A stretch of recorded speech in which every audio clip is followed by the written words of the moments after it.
அப்படின்னு ஒன்று கட்டுறாங்க அப்படின்னாலே அந்த கோவிலை வந்து ஆகம விதியோட அடிப்படையை பயன்படுத்தி தான் கட்டுவாங்க. பட் ஆனால் அந்த ஆகம விதியை கொஞ்சம் கூட பயன்படுத்தாமல் அவங்களோட தத்துவத்தை மட்டுமே பயன்படுத்தி பிரம்மாண்டமாக ஒரு ஆலயத்தை உருவாக்குனார் மாமன்னன் ராஜராஜ சோழன். அந்த கோவில் தான் தஞ்சை பெரிய கோவில். 1000 வருஷங்கள் கடந்து வந்தாலும் இன்னைக்கும் அதோட அச்சு பிசுறாமல் நின்ன இடத்துல நிலையாக இருக்கிற அந்த கோவிலோட ஆச்சரியங்கள் எத்தனை முறை கேட்டாலும் நம்ம எல்லாருமே வந்து மெய்சில் இருக்க வைக்கும். 216 அடி உயர கோபுரமாக இருக்கட்டும், 12 அடி லிங்கமாக இருக்கட்டும், அந்த கோபுர கலசங்கள், 80 டன் எடையுள்ள அந்த கோபுரங்கள், இந்த மாதிரி ஏகப்பட்ட மிஸ்ட்ரிஸ் இன்னைக்கும் தஞ்சை பெரிய கோவிலில் வந்து சுற்றி இருக்கு. ஆனால் இந்த இடத்துல இன்னொரு முக்கியமான விஷயமும் இருக்கு. அது என்ன அப்படின்னு பார்த்தீங்கன்னா 12 அடி உயரமுள்ள பிரம்மாண்டமான சிவனோட லிங்கம். அதற்கு ஸ்ட்ரைட் ஆப்போசிட்ல பார்த்தீங்கன்னா மிகப்பெரிய நந்தி, சிவனோட லிங்கத்துக்கு இணையா 14 அடி உயரமுள்ள அந்த ஒரு நந்தி, 20 டன் எடையுள்ள ஒற்றை கல்லினால் செய்யப்பட்ட அந்த நந்தி உலகத்திலேயே இன்னைக்கும் 2வது மிகப்பெரிய நந்தி அப்படின்னு அழைக்கப்படுது. இன்னைக்கும் தஞ்சை பெரிய கோவிலுக்கு யாராவது போனாங்க அப்படின்னா அந்த லிங்கத்தை வந்து பார்க்காம வரவே மாட்டாங்க. அட்லீஸ்ட் அதற்கு பின்னாடி இருந்து ஒரு ஃபோட்டோனாவது எடுத்துகிட்டு வருவாங்க.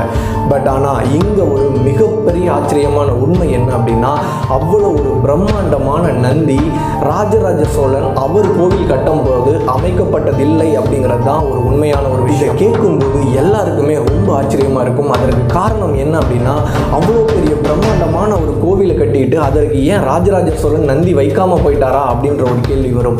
பட் ஆனால் அது உண்மை கிடையாது. ராஜராஜ சோழனால் வச்சப்பட்ட நந்தியை அங்கிருந்து அகற்றி கோவிலோட ஒரு மூலையில் இன்னமும் வந்து வச்சிருக்காங்க. அதற்கு பதிலாக பிரம்மாண்டமான அந்த நந்தியை வேறொரு மன்னரோட ஆட்சி காலத்தில் வந்து மாற்றி வச்சுட்டாங்க. அதற்கு ஒரு முக்கியமான காரணம் என்ன அப்படின்னா, நம்ம எல்லாருக்குமே தெரியும், 1000 வருஷங்களுக்கு முன்னாடியே வந்து தஞ்சை பெரிய கோவில் வந்து கட்டிட்டாங்க. அந்த கோவிலில் ஏகப்பட்ட விஷயங்கள் இன்னைக்கும் வந்து அதில் புரியாத ஒரு தொழில்நுட்பங்கள் எல்லாமே வந்து நம்மளுக்கு வந்து வியப்பு வந்து கொடுத்துட்ருக்கு. அந்த விதத்தில் அந்த ஒரு பர்டிகுலர் மன்னர் அந்த கோவிலை வந்து அவரோட ஆட்சி காலத்தில் போய் பார்க்கும்போது இவ்வளோ பிரம்மாண்டமான லிங்கம், இவ்வளோ ஒரு பிரம்மாண்டமான கோவில் அமைப்பு, ஆனால் அதற்கு முன்னாடி இருக்க நந்தி வந்து மிகவும் சின்ன லெவலில் இருக்கே அப்படின்னு சொல்லிட்டு இதை வந்து மாற்றி அமைக்கணும் அப்படின்னு சொல்லிட்டு அங்கே இருந்த நந்தி அகற்றி வேற ஒரு இடத்துல வச்சுட்டு அந்த இடத்துல ஒற்றை கல்லாலான 20 டன் எடையுள்ள கல்லில் ஒரு பிரம்மாண்டமான நந்தியை வந்து செஞ்சு வச்சார். என்ன ஆச்சரியம் இருக்கு, இது ஒரு நல்ல விஷயம் தானே. கோவிலுக்கு வந்து மேலும் மெருகேற்ற அளவுக்கு ஒரு பிரம்மாண்டமான நந்தி இருந்தால் அது கோவிலுக்கு தானே பெருமை அப்படின்னு நீங்கள் கேட்டிங்கன்னா, அந்த இடத்துல தான் ராஜராஜ சோழன் எதற்காக அவ்வளோ பெரிய ஆலயத்தை அமைச்ச ராஜராஜ சோழனுக்கு, அவ்வளோ பெரிய ஒரு லிங்கத்தை உருவாக்கின ராஜராஜ சோழனுக்கு ஒரு மிகப்பெரிய அளவிலான நந்தியை வைக்கணும்னு ஏன் தோணலை? அதற்கு பதிலாக சின்ன லெவலான நந்தியை எதற்காக வச்சார் அப்படிங்கிற காரணத்தை ஆராயும் போது அங்கே தான் அவ்வளோ ஒரு மிகப்பெரிய ஆச்சரியமே இருக்கு. ஏகப்பட்ட கோவில்களுக்கு நம்ம வாழ்க்கையில் நிறைய டைம் போயிருப்போம். எல்லா கோவில்களில் பார்த்தோம் அப்படின்னாலும் கடவுளோட கர்ப்பகிரகமானது அடித்தளத்தில் இருந்து வழிபடுறது தான் வழக்கம். பட் ஆனால் எல்லாத்துலேயும் மாறுபட்ட விதத்தில் இந்த தஞ்சை பெரிய கோவிலில் நாம் ஒரு தளம் மேலே ஏறி முதல் தளத்தில் சென்றதான் ராஜராஜ சோழனோட அந்த பெரிய கோவிலோட சன்னிதானத்தை வந்து வழிபடுறது வந்து ஒரு வழக்கமான முறை. இதற்கு காரணம் எல்லாரும் என்ன நினச்சிட்டு இருக்காங்க அப்படின்னா, 12 அடி உயரத்தில் வந்து லிங்கம் இருக்குது, ஸோ முதல் தளத்திலிருந்து சென்று வழிபட்டாதான் அதை நாம் முழுமையாக பார்த்து வணங்க முடியும் அப்படின்னு நினச்சிட்டு இருக்காங்க. பட் ஆனால் கொஞ்சம் அதில் இருந்து மாறுபட்ட முறையில் ராஜராஜ சோழன் முதல் தளத்தில் அந்த 12 அடி உயர லிங்கத்தை அமைத்ததன் காரணமும் அந்த லிங்கத்துக்கு இணையான நந்தி அமைக்காமல் சிறிய லெவலில் நந்தி அமைத்ததன் காரணமும் அங்கே தான் நம்ம எல்லாருக்குமே தெரிய வந்தது.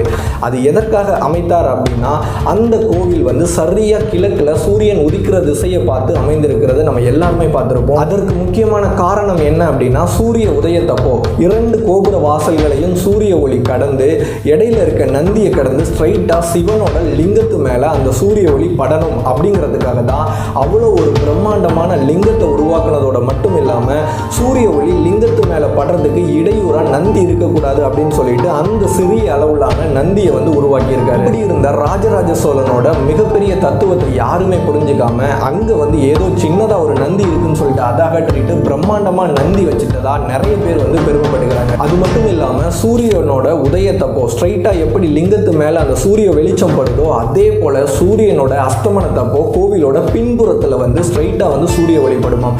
அந்த சூரியன் கதிர்கள் மறைகிறப்ப பார்த்தீங்க அப்படின்னா அந்த லிங்கத்துக்கு பின்னாடி வந்து சிவனோட ஒரு ஓவியம் வந்து அழகாக வந்து வரைஞ்சி வச்சுருக்காங்க. அந்த சூரிய கதிர்கள் அது மேலே டைரெக்டாக படும்போது அது ஒரு விதமான வண்ணங்களில் ஒளிர்றது இன்றைக்கும் வந்து கண்கொள்ளா காட்சியாக இருக்குது. பட் ஆனால் நிறைய பேருக்கு இப்படி ஒரு விஷயம் அங்கே இருக்குது அப்படிங்கிறதே தெரியாமல் தான் இன்றைக்கும் இருக்குது. நம்ம அடிக்கடி ஒரு டயலாக் கேட்டிருப்போம், நம்மளோட முப்பாட்டன்கள் ஒன்றும் போகிறப்ப வந்து சும்மா போகல, ஏகப்பட்ட தொழில்நுட்பங்களையும் டெக்னாலஜியும் நமக்கு மறைமுகமாக சொல்லி கொடுத்துட்டு போயிருக்கான் அப்படிங்கிறது வந்து நம்ம எல்லாருக்குமே தெரிஞ்சது தான்.